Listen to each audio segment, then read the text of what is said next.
Olá, colegas. Hoje nós vamos tratar da disciplina Filosofia da Educação e da gênese da filosofia e conceitos fundamentais. Inicialmente, nós vamos tratar do mito da caverna. No mito da caverna, nós temos uma história que foi escrita por Platão e nessa história nós temos duas personagens, Sócrates e Glauco. Sócrates, o mestre, e Glauco, o discípulo. E foi escrita no livro República, livro sétimo. Né? Então, nessa história, o que nós temos? Vários seres dentro de uma caverna, eles estão aprisionados, escravizados como grilhões. Grilhões são, na verdade, correntes que estão nas mãos e nos pés. E eles estão voltados para o fundo da caverna, a cabeça em direção ao fundo da caverna. Há um muro e também na abertura da caverna há fogo ali que projetam imagens. Essas imagens, na verdade, são uma espécie de teatro de bonecos, né? Então, uma espécie de pantomima. Toda a realidade que eles veem é a partir dessas imagens, né? Dessas sombras.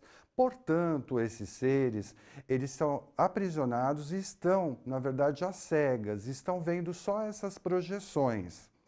Então, no mito da caverna, há uma analogia entre o ver e o conhecer. Né? Esses seres aprisionados, eles só veem algo que eles acreditam ser a realidade, mas não é, só são sombras, né? Sombras que vêm de fora, né? Que as pessoas passam, seres, objetos e coisas, passam na porta da caverna e projetam essas imagens que não são imagens reais, na verdade são simulacros, né? São a imitação da realidade.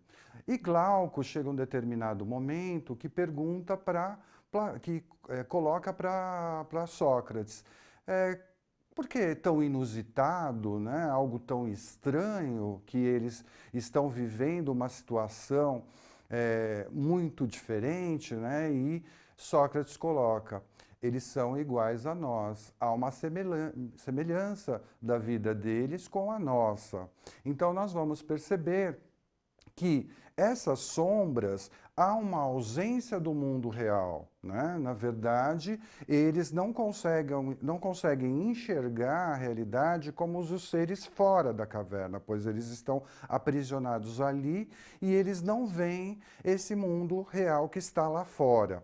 Lá dentro, eles estão no mundo dos sentidos, mas dos sentidos que não são, na verdade, trabalhados de um modo verdadeiro. Eles estão longe da verdade, longe desses sentidos que são buscados pela alma. Né? Então, nós vamos ter uma analogia entre o ver e o conhecer, né? E nós vamos ter esse mundo da caverna, um mundo de seres aprisionados, porque eles estão nela, mas eles acreditam nesse mundo das ilusões, porque eles vivem uma realidade de ilusões. Né?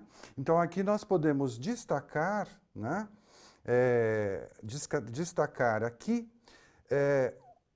que, na verdade, esses seres, eles são semelhantes, na verdade, esses seres são semelhantes a nós. Quer dizer, essa é uma perspectiva que Sócrates coloca. Né? Por que semelhantes a nós? Isso provoca uma certa dúvida. Né? Quer dizer, se eles são semelhantes a pessoas que estão fora da caverna, como eles são semelhantes a nós? Na verdade, é uma espécie de analogia, né? Uma espécie de metáfora. Ele está dizendo que muitas pessoas que vivem fora da caverna são pessoas que estão vivendo, às vezes, na cegueira dos aprisionados dentro da caverna. Né? Então ele faz uma analogia com pessoas que não captam a realidade como ela é dentro de uma perspectiva mais racional. E também há uma analogia entre o ver e o conhecer. O ver são as pessoas que estão dentro da caverna e o conhecer é aquela figura que sai para fora da caverna. Então, continuando aqui, nós vamos analisar agora, nessa segundo momento, há na história um ser que está soltando-se dos grilhões, soltando das correntes, né? Então nós vamos perceber que esse ser, ele se desvincula um pouco desses seres aprisionados, né? Então ele consegue sair da caverna, né? E ao sair da caverna, o que acontece? Ele tem um primeiro impacto, um primeiro impulso, ou seja, os olhos começam a arder, né? Então ele tem esse sofrimento, né? Então ele até de início ele quer voltar à caverna por ter esses olhos tão ardentes, né? Mas ele não deseja isso. Por quê? Porque ele quer, na verdade, conhecer o que está fora da caverna. E o que é mais significativo nesse momento? Vem o sol com toda a sua força de iluminação, né? E ele consegue enxergar as coisas, os seres, os objetos, de um modo mais nítido, ou seja, a realidade. Ele consegue, na verdade, através do sol, né, que tem a sua força, né, ele consegue trabalhar de um modo a conseguir a visão verdadeira das coisas, né? Então, a postura desse ser é de um certo deslumbre com a realidade, porque ele começa a ver a realidade tal qual ela é, né? Ele começa a perceber que é uma realidade que ele não tinha lá dentro da caverna, né? Uma realidade onde há um mundo da inteligência e não um mundo dos sentidos, mas aí os sentidos começam a partir da sua alma, né? Ele começa a perceber muito isso. Então esse ser, na verdade, ele vai sair do mundo das sombras, né? Sair desse simulacro e ele vai caminhar para uma perspectiva filosófica, né? Então ele vai, na verdade, entender o mundo como ele é. E aí vem a grande questão, né? Será que ele volta para a caverna para ajudar os demais?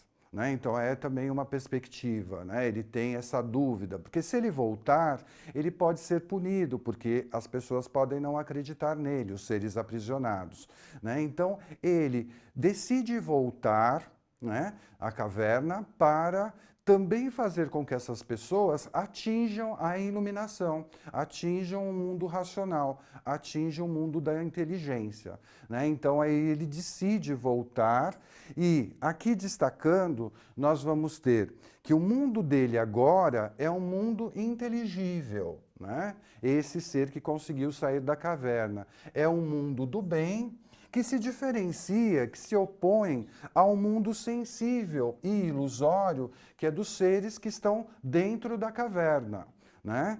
Então, ele tem esse objetivo de salvar as pessoas que estão acorrentados, né? Mas, ao mesmo tempo, a questão do risco. Ele corre o risco de não ser compreendido, de ser punido, de ter algum tipo de uma postura de confrontação, de não ser aceito, né? Então, nós passamos na sequência. O que vai acontecer na sequência? Então, ele realmente, ele volta à caverna para ajudar as pessoas, né? Nesse retorno, ele inicialmente, por ele estar fora da caverna e já ter se adaptado à luz, mas ele voltar à caverna, ele fica novamente às cegas, ele fica um pouco desesperado, perdido, alucinado, né? Porque ele não consegue, na sua verbalização, ele não consegue convencer aqueles seres aprisionados que ele vê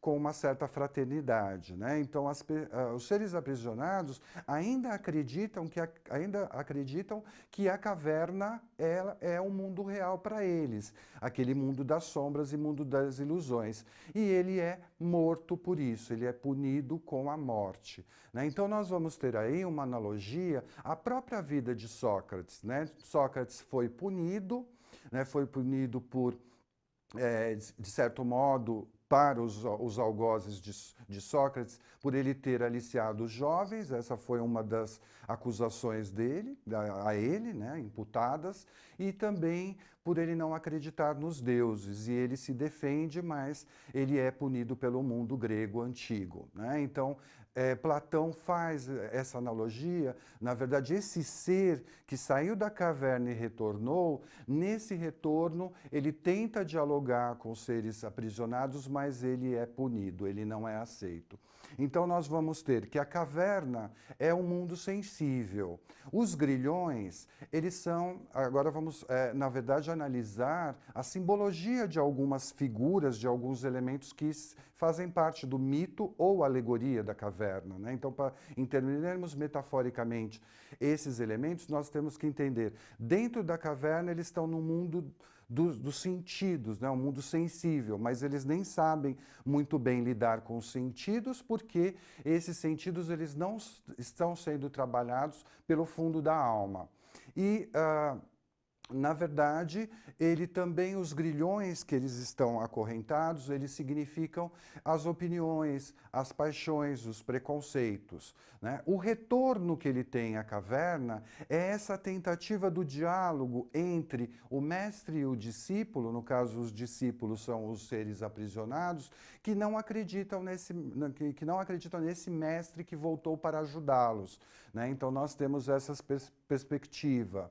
Os anos despendidos para ele sair da caverna na verdade, esse esforço da alma para tentar libertar-se, né? A libertação é a perspectiva filosófica. E conhecer é esse ato de libertação, de iluminação, e a paideia filosófica é justamente essa tentativa, essa busca do sensível ao inteligível, ou seja, sair da caverna e chegar fora dela ao mundo real.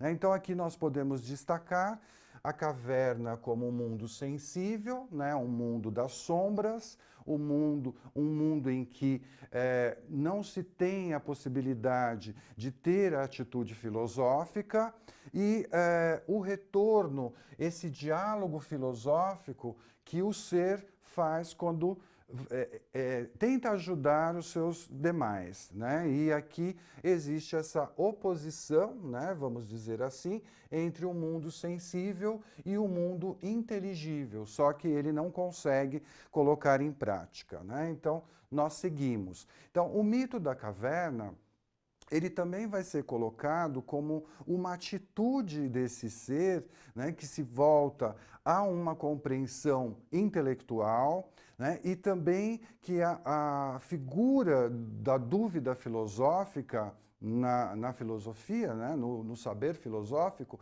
é a clareira. Clareira é a porta da caverna, né? Então, esse ser que vai à clareira, né? E nós vamos ter os olhos que são para ver e a alma que está aí na perspectiva do conhecimento, né? Para conhecer. Então, a perspectiva do mito da caverna, ela vai para a pedagogia filosófica, né, e que impulsiona os jovens no caminho de sair do sensível, do ilusório, do mundo das sombras, e para o caminho de uma pedagogia platônica, que é o mundo das ideias, o mundo da inteligência, um mundo que vai construir os saberes, e aí entra a questão da matemática, da dialética, que são saberes importantes para o homem, né? Nessa perspectiva da construção do saber filosófico, né? Então nós vamos ter a visão do bem e do belo, porque o sol vai passar essa perspectiva, né, de conduzir os seres a essa verdade, né, a verdade que vem através da luz, né, e os olhos eles vão ter, através da iluminação, a busca do bem e do belo. O caminho da filosofia socrática vai muito nessa perspectiva, né, da positividade, da afirmação, de uma perspectiva que você vai construindo o pensamento filosófico pelo lado de valores positivos, tanto é que eles formam nesse período, mais no plano de Platão, da filosofia platônica e da filosofia de Aristóteles, eles vão construir a moral, a ética e os princípios que se baseiam e se estruturam nessa perspectiva. Então nós vamos ter o bem como excelência máxima. Então aqui nós vamos projetar aqui que o bem é importante como sentido positivo, a excelência máxima, a verdade, o belo, todos posicionamentos em que o ser, quando sai da caverna, ele tem essa perspectiva, né, de buscar o conhecimento. A matemática e a dialética estão aqui em complemento, porque no momento em que ele sai da caverna, ele eleva-se, ele eleva o seu o rosto e ele acende e até pela luz solar, né? Então, essa perspectiva dialética é a possibilidade de alcançar o conhecimento e o mundo inteligível, né? Então, são perspectivas que estão opostas a esse universo sensível e ilusório. Esse universo sensível e ilusório é um mundo dentro da caverna, né? Então, aqui, o Sol dentro da perspectiva de uma simbologia do bem, né? Então, nós vamos perceber. O mito da caverna continua aqui, na sua explicação mais final, né, na sua perspectiva de explicação final. Então, nós temos a revelação do bem como uma excelência máxima. Então, esse ser que é, vamos dizer, que representa Sócrates, que é um ser do bem, que quer ajudar os demais, na verdade ele é punido, né? Mas ele está com princípios positivos, princípios afirmativos, valores considerados positivos. Então nós vamos ter aqui o paradigma da perfeição, da busca da perfeição no momento em que se sai da caverna. É essa atitude filosófica, é o pensamento filosófico que vem, que brota do fundo da alma, né, que é algo que é interiorizado, não é simplesmente algo externo, alguma concretude, só a matéria, só os sentidos, não. O homem precisa das ideias para que as coisas façam sentido, para que os objetos façam sentido. Então é um mundo da perfeição e não só da percepção. O mundo vai do mundo perceptivo, né, do mundo das percepções até chegar ao intelecto, né? Então nós temos que o Sol permite esse olhar às coisas e perceber todas as cores, né? Então as cores elas aparecem a partir da luz, né? Então o Sol permite que surja a beleza, né? Que surja a bondade, que surja a perfeição. Quer dizer, isso é possível através de elementos que ocorrem nessa alegoria, nessa história, né? Então aqui nós podemos destacar elementos positivos, né, que vão acontecer na medida que ele sai da caverna, né? E ele sai e o Sol permite, com a sua luz, o encontro da alma racional, né, da perspectiva racional. Então, isso acontece com, buscando a excelência máxima, né, que é a perspectiva da atitude filosófica. Então, esses princípios eles vão, de certo modo, fazer sentido ao homem, né, e ao filósofo. Aqui nós vamos já ter um filósofo bem posterior, né, que fez a explicação, né, a sua leitura crítica do mito da caverna. Eu peguei a leitura crítica de Chauí sobre a visão de Heidegger, que é um filósofo da ontologia, né? Então nós vamos, na verdade, destacar o que ele pensa sobre o mito da caverna, né? É importante uma leitura de um outro filósofo sobre o texto de Platão, né? Então nós vamos perceber que ele vai dizer que o mito da caverna e a interpretação de Platão sobre o mito da caverna, ela vai buscar a verdade. né? O caminho da verdade, né? E esse caminho é um caminho que é construído através da razão. Então, a razão conduz à chegada da verdade, ou seja, as coisas e os seres e os objetos que estão fora da caverna, ele, através desse olhar iluminador, ele consegue ver a verdadeira projeção das coisas, e não são sombras, e ele não está mais às cegas, né? Então, nós vamos fazer a grande questão que Heidegger coloca e Chauí também coloca, né? Por que que os homens preferem ficar na caverna e acreditar no falseamento da realidade, né? Esse é um ponto também importante. Por que que esse ser que é tão fraterno, né, que metaforicamente ele seria o Sócrates, né? Por que que ele não é? Por que que ele não consegue, na verdade, convencer esses seres que estão na caverna? Por uma questão, a paideia é a educação do homem grego, né? Essa paideia, ela não foi realizada a contento, ela não foi realizada no modo em que eles conseguissem se convencer. Então é uma paideia inadequada, ou seja, não receberam a paideia adequada, porque se fosse adequada, eles teriam saído com ele da caverna, né? Mas eles não saem.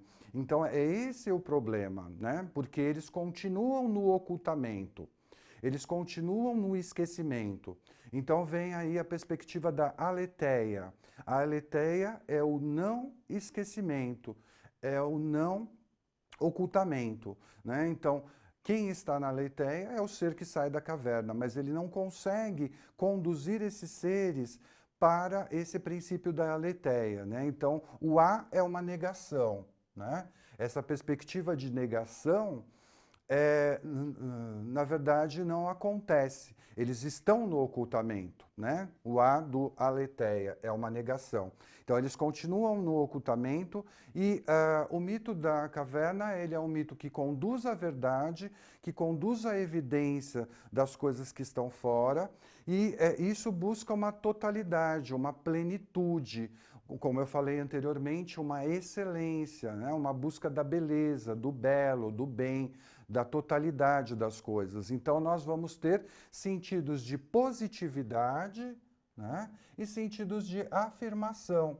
Então, essa evidência e essa verdade são princípios positivos, né? Princípios que são geradores do bem, geradores de princípios éticos, positivos, e Heidegger também coloca essa visão, né? Da plenitude e da totalidade que se diferenciam da obscuridade das sombras, que são dos seres que estão dentro da caverna. Então essa é uma primeira visão de Heidegger, né? Continuando aqui a visão de Heidegger, nós vamos ter a verdade, né, como um princípio norteador, né, do caminho desse ser, desse filósofo, desse ser que sai da caverna, né, e ele é a ação da alma. A alma se constitui dentro desse princípio da verdade, a verdade que, lembrando, sempre através da razão, né? Sempre através dessa perspectiva de ver as coisas dentro do princípio do intelecto, né? Ver as coisas, mas com a alma, com a perspectiva da alma. Então, esse visualizar, ele tem o alcance, né? Esse alcance é importante, o alcance da verdade das coisas. Então, você consegue ter essa perspectiva da integralidade, de algo uno, da essência, do perfeito, até a oposição entre aparência e essência. Essa oposição é muito importante dentro da filosofia de Platão, porque Platão coloca que não adianta visualizar as coisas e só ver as máscaras, e só ver a carcaça, e só ver o externo. Nós precisamos evidenciar a essência, e para evidenciar a essência das coisas, nós precisamos pensar, nós precisamos idealizar. Por isso que o mundo platônico é um mundo das ideias, é um mundo idealizado.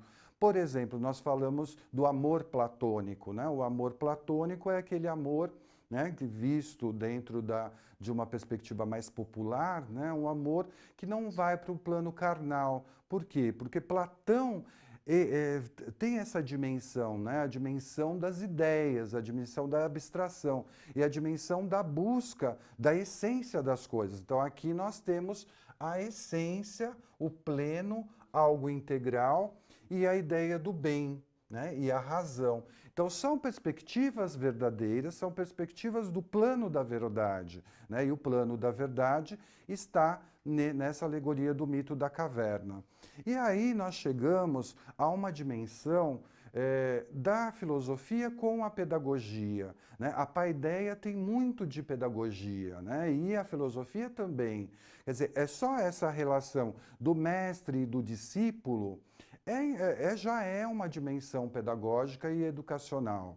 Né? Então, vai surgir, na verdade, nesse reconhecimento das coisas, nessa saída dos sentidos em busca mais das percepções, quer dizer, as percepções com alma, que na verdade é importante, nós vamos chegar à pedagogia, né? A pedagogia das coisas e a dialética, que é essa ascensão, esse olhar exato, esse olhar rigoroso, esse olhar com pensamento, esse olhar que, na verdade, ele é um olhar para fora e para o alto. Né? Quando ele sai da caverna, ele se eleva. Esse elevar-se é a atitude dialética, né?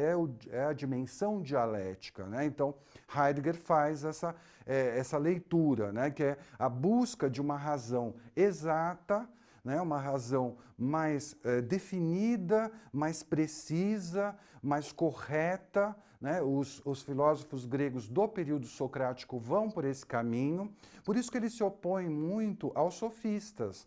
Os sofistas, eles não estão preocupados muito com a verdade, né? Eles estão mais preocupados com a oratória. E os socráticos, né, a partir de Sócrates, Platão, que foi discípulo de Sócrates, e Aristóteles, discípulos de Platão, eles estão preocupados, na verdade, com a razão, né? Como que essa razão ela se estrutura, ela se torna algo que não é simplesmente externo, não é simplesmente só falar, só saber a oratória, mas é buscar a verdadeira intenção das coisas, a verdadeiro posicionamento das coisas e, no caso, só através da razão. Com a verdade e a razão, nós vamos chegar à teoria, teoria com TH, aqui eu coloquei teóricas, mais para atualizar, mas a teoria é o saber, é o conhecimento, né? Então nós vamos, na verdade, ter a contemplação dessas ideias, essas ideias a partir do momento que elas são estudadas, que elas são analisadas, então todas essas, vamos dizer, esses símbolos que estão na caverna, que na verdade também são chamados de alegorias, né? Nós vamos perceber que na verdade eles vão formar a condução do conhecimento, a condução do saber, e isso é teórico, e isso é a busca da epistemologia, né? Então nós temos aqui o intelecto numa posição correta, né? E o conhecimento da essência das coisas. Então essa é uma visão de Heidegger, um filósofo bem posterior, né? Do século XX, que estudou muito a ontologia, que é o estudo dos seres, né? E é uma visão muito importante de um filósofo bastante renomado sobre o mito da caverna. Passamos na sequência, aqui, só para finalizar, esse quadro em que dá algumas indicações simbólicas, como nós tivemos anteriormente. No mundo sensível nós temos o Sol, né? E o Sol representa, no mundo inteligível, o bem, né? E a luz que vem do Sol, né, essa luz que projeta nas coisas, e você pode ter as cores dos objetos, essa luz representa a verdade.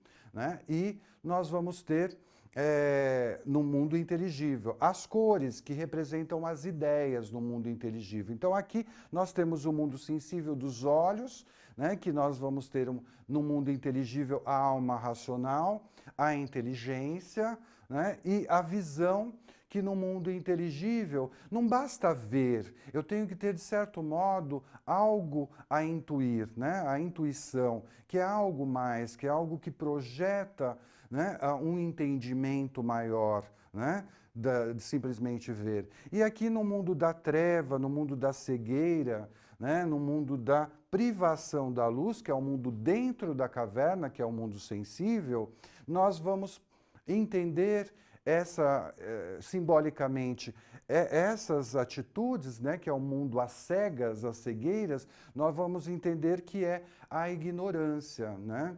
Que é um mundo da privação da verdade, um mundo das opiniões, das paixões, né, dos pensamentos que eles não estão elaborados. Então nós vamos entender que o mito da caverna, a alegoria da caverna é extremamente importante, né, para construir o pensamento filosófico na antiguidade clássica e é importante para a gênese da filosofia no período socrático. Passamos agora a falar um pouco sobre a história da filosofia, né? A história da filosofia no período pré-socrático, né? Então nós temos filósofos que são antes de Platão, de Sócrates e Aristóteles, né? Então, dentro desse período, o que nós vamos ter? Quais são as preocupações desses filósofos, né? É importante nós estudarmos a história da filosofia e sabermos que filósofos antes do período socrático, eles tiveram a ideia de trabalhar, na verdade, as origens, né? Eles pensaram na natureza das coisas, né? Então, o que origina, qual é o início das coisas, dos seres e dos objetos. Eles estavam preocupados muito com a matéria, como que a matéria surge, o surgimento, né? Então, eles até às vezes eram chamados de fisiólogos, né? Porque eles estavam preocupados com essa concretude, com a natureza material, né? Então, nós vamos perceber que são filósofos iniciais, né? Eles estão fazendo perquirições e tendo dúvidas iniciais, e nesse período também vão surgir os sofistas, né? Que depois serão o contraponto da filosofia socrática, né? O que os sofistas pensavam, na verdade? Eles estavam muito preocupados com a oratória, estavam muito preocupados em construir disciplinas que estruturavam a filosofia, né? E nós vamos pensar que eles também, de certo modo, eram tão preocupados em convencer o seu interlocutor, né, em persuadir o seu interlocutor, que às vezes a verdade ficava de lado, né? Então, até alguns, eles eram céticos em relação à verdade, ou seja, a filosofia, ela, né, de certo modo, ela não conseguia, talvez, chegar à verdade, né? A verdade era algo ilusório, era algo incapaz. Então, eles vão, na verdade, por exemplo, alguns sofistas como Gorgias, o ceticismo em relação à verdade. E Protágoras, ele vai dizer que o homem é a medida de todas as coisas. Então, nós vamos ter aí nesse período alguns filósofos, né, que, na verdade, eles estavam preocupados com o quê? Alguns eles acreditavam que os símbolos, né, os símbolos iniciais, alguns elementos iniciais, são importantes e estruturavam o universo, né? Por isso eles eram às vezes chamados de fisiólogos. Então nós vamos ver aqui, Anaxágoras acreditavam que o mundo começou a partir das sementes, né? E nós vamos ter também o Anaximandro, que o mundo começava a partir, né, do infinito, né? O conceito de infinito, né, que é algo que vem às vezes da matemática, né, que se aproxima um pouco da ideia de Pitágoras, né, que o mundo é visto através dos números, né? E vão aparecer também algumas correlações até com a astrologia, por exemplo, porque eles se preocupavam muito com os 4 elementos, o ar, a água, o fogo, né? São elementos, o fogo, o ar, a água e a terra, né? Então, no caso, Anaxímenes vai dizer que o mundo acontece a partir do ar. No caso, Tales de Mileto, o mundo surge a partir da água. E Heráclito, o mundo surge a partir do fogo. É interessante a visão de Heráclito, que ele se preocupava muito com as dimensões, com os movimentos da vida. A vida era muito dinâmica e a vida de muitos opostos. E que o fogo tinha uma dimensão muito forte na vida dos homens, né? O fogo era um elemento muito forte que faz surgir a vida, né? Então, eles preocupados com o fogo. Parmênides, o mundo começa do ser, né? Então, aí a visão do ser, do ente, né? De algo que é mais uma entidade. E aqui, Empédocles, a perspectiva dele é dos 4 elementos. Isso se aproxima muito da astrologia. Terra, água, fogo e ar combinados, esses 4 elementos combinados, né? Então, nós vamos ter também Demócrito, que aí vai justamente o primeiro homem que cunhou a palavra átomo, né? Então, isso é interessante também. Por quê? Porque essa palavra, né, na verdade, justamente a menor dimensão de um objeto, né, que vai ser emprestada depois para a área científica da química, né? Percebam que esses filósofos pré-socráticos, ainda que ideias depois foram, na verdade, reformuladas, né, e conceitos foram reformulados, eles estão preocupados com posições nocionais, posições básicas, né? Então, esses elementos. Então, podemos destacar aqui, né, esses 4 elementos, né, água, fogo, né, alguns elementos que aparecem aqui, 3 na verdade, né, eles vão reaparecer aqui em Empédocles, né, que estão 4 elementos combinados, né? E aqui, por exemplo, a perspectiva de serem fisiólogos, né? Então, aí preocupados, o Anaxágoras preocupados com a semente, né? As sementes que iniciam a perspectiva do homem.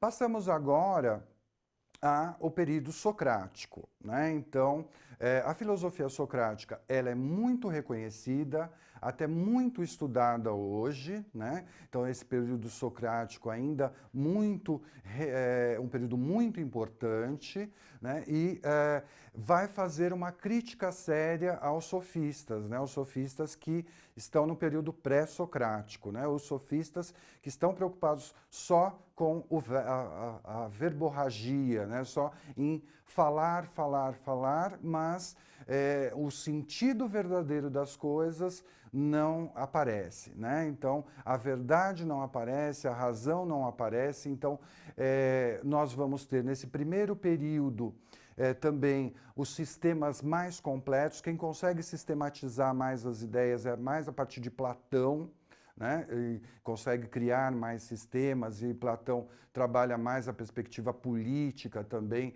dentro da filosofia, né? No seu República.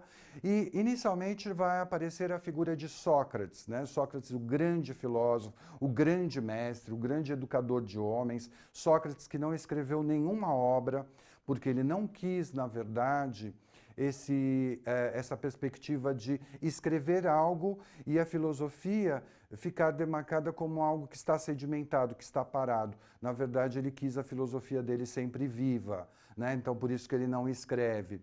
Ele, na verdade, ele é o filósofo que trabalha com o método da maêutica. O que é maêutica? Maêutica é você, para chegar à verdade, para chegar à consciência, ao mundo inteligível, né, você precisa de muitas perguntas. Então, o tempo todo ele está no seu interlocutor, nos seus discípulos, trabalhando as perguntas para que eles possam alcançar a verdade por conta própria, né? Ele não oferece a verdade assim muito rapidamente, né? Ele conduz, ele ajuda a coordenar para fazer com que o seu discípulo chegue à verdade. Então, nós vamos ter aí essa busca que é o conhecimento da verdade, que vai buscar também a moral, o bem, né? Então vai buscar os valores, né, e princípios filosóficos mais importantes, que são a ética, que são a cidadania, que são o bem.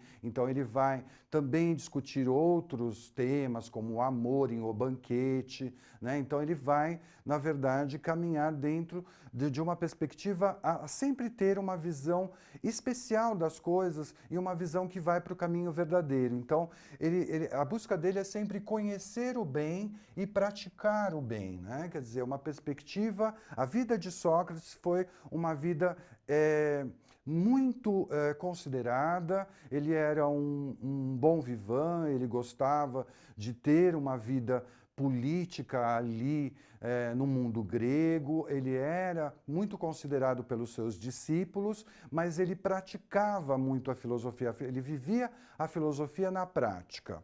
Então nós vamos, na sequência, ter Platão. Então Platão é o discípulo de Sócrates, né? Então Platão é essa perspectiva de trabalhar uma filosofia mais sistêmica, né? Então ele vai buscar um sistema filosófico completo, né? Ele que, na verdade, vai construir o caminho da filosofia a partir do mundo dos sentidos, que vai para o mundo da inteligência, né? Então Platão, ele tem essa perspectiva das ideias, do mundo perfeito, né? O mundo que se coloca dentro da busca da perfeição, que é o mundo racional, o mundo da verdade, como nós vimos no mito da caverna. E também vai construir a dialética, né? O esforço da dialética, né? Então, é a perspectiva da educação, né? A filosofia, ela é, de certo modo, análoga ao caminho da educação.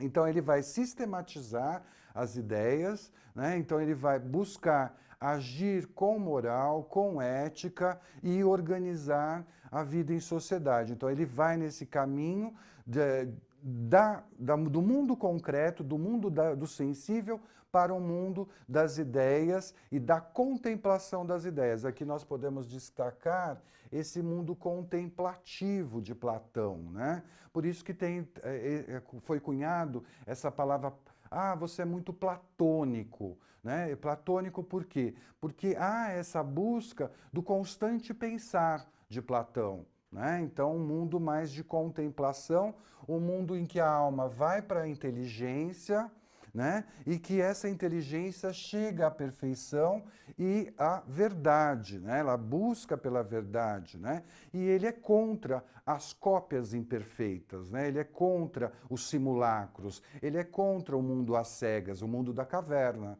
né? Então Platão, ele vai nos dar a sua experiência de que nós podemos sistematizar e ter uma metodologia dentro da filosofia para alcançar essas ideias perfeitas, né?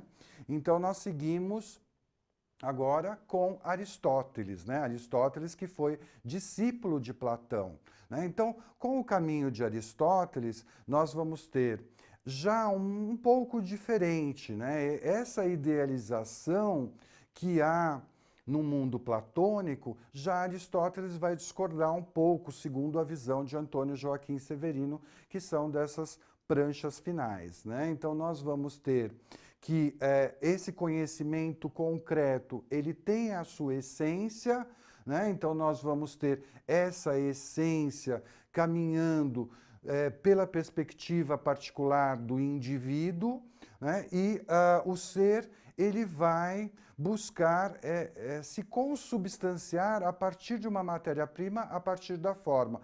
Então, essas duas perspectivas, elas se unem e conseguem chegar a essa essência, né, que é a consubstanciação. Mas não há uma perspectiva de um certo idealismo, né? Segundo Aristóteles, né, há apenas o conceito, né? E esse conceito representa a substância e é algo universal, mas não é algo tão, né, idealista, né? Então nós vamos ter aí que o saber se constitui por esse princípio abstrato, né? Então a filosofia, ela trabalha dentro de princípios da abstração, né? Então o pensar é o caminho dos pensamentos, um caminho mais, não da concretude, não se tem a chegada de um pensamento filosófico a partir de algo mais da matéria, só da forma. Não, eu preciso caminhar dentro dos instrumentos da razão, né? Então aí nós vamos trabalhar com o intelecto também, né? Então o aprendizado, segundo Aristóteles, Aristóteles que escreveu Arte Poética e Arte Retórica, que foi o primeiro teórico da literatura, né? Um profundo conhecedor também da moral, da ética, que formulou esses princípios, ele também, de certo modo, vai dizer que o aprendizado passa pelo sensível, mas ele chega à essência de conceitos universais, né? Quer dizer, é essa busca. Aristóteles, de certo modo, ele diverge um pouco do seu mestre, né, que é Platão, e do mestre anterior, que é Sócrates, porque ele vai reformular alguns conceitos dentro da sua visão.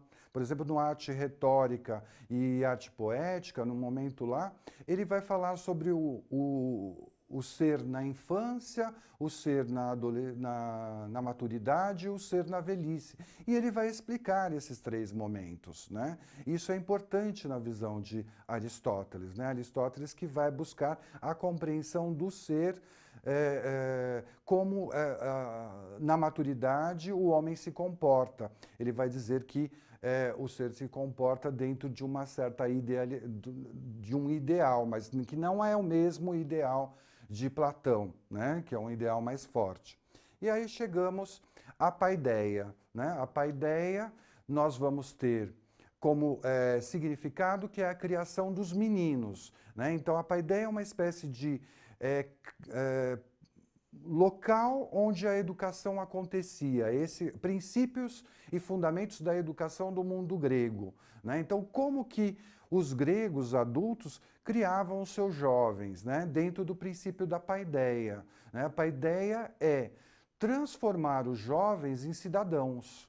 Como fazer isso, né? Como transformar os jovens gregos em cidadãos gregos, né? Então, eles não podem ser bárbaros. Eles estão nas cidades, e as cidades, elas têm valores, valores morais e éticos. Então, há uma oposição entre o homem grego, cidadão grego, e o homem bárbaro. O homem bárbaro não tem princípios, né? Ele não tem valores benéficos, ele não se constitui com moral e com o bem. Então ele não é um homem civilizado. O homem que passa pela paideia, o jovem, ele é um ser civilizado. Então é esse o caminho da educação grega, né? O caminho de seres que se tornam seres que são cidadãos, né, que tem uma busca pela cidadania perfeita, né, então é essa busca pela cidadania, hoje tão questionada, né, no nosso mundo ocidental, né, quando se constitui a cidadania, né, como conseguimos ser cidadãos, né, então é algo que nós temos que obedecer às regras, temos que obedecer posicionamentos, né? E é o ideal da pedagogia, porque ele está aprendendo, né, a ser cidadão. E a partir daí, como que essa paideia se constitui? Bem, ela se constitui através de conteúdo, né? Então, o conteúdo, ele é a episteme, ele é o conhecimento. Então, a partir de uma série de disciplinas que eles aprendem, geografia, história natural, gramática, matemática, retórica, filosofia, música e ginástica. Vejam, nós temos as disciplinas hoje. Essas disciplinas vieram desse princípio da paideia, lá do início da antiguidade clássica, né? Então, são todas saberes estruturados, né? Uma série de saberes que fazem com que o ser consiga se constituir como cidadão, né? Então, a paideia, ela tem uma ligação total com a ideia do mito da caverna, ela é uma pedagogia filosófica, né? Ela é o princípio da epistemologia, do início dos conhecimentos, como que os conhecimentos eram transmitidos, como eram aprendidos pelos jovens no momento do mundo grego, e nós vamos ter aqui a busca do verdadeiro conhecimento científico, né? Então, a busca do conhecimento e da ciência, só para finalizar, né, o sentido da ciência, ciência é a certeza sensível, né? Então, quando nós, diante das nossas limitações de sentido, nós conseguimos ter certeza do que nós pensamos. Então, na verdade, lá no mundo grego, eles já estruturaram como nós devemos construir a teoria. A teoria, o conhecimento, os conteúdos, eles só se constroem a partir da paideia, a partir da valorização da busca do saber, né? E a paideia tem esses princípios. É isso, pessoal, por hoje.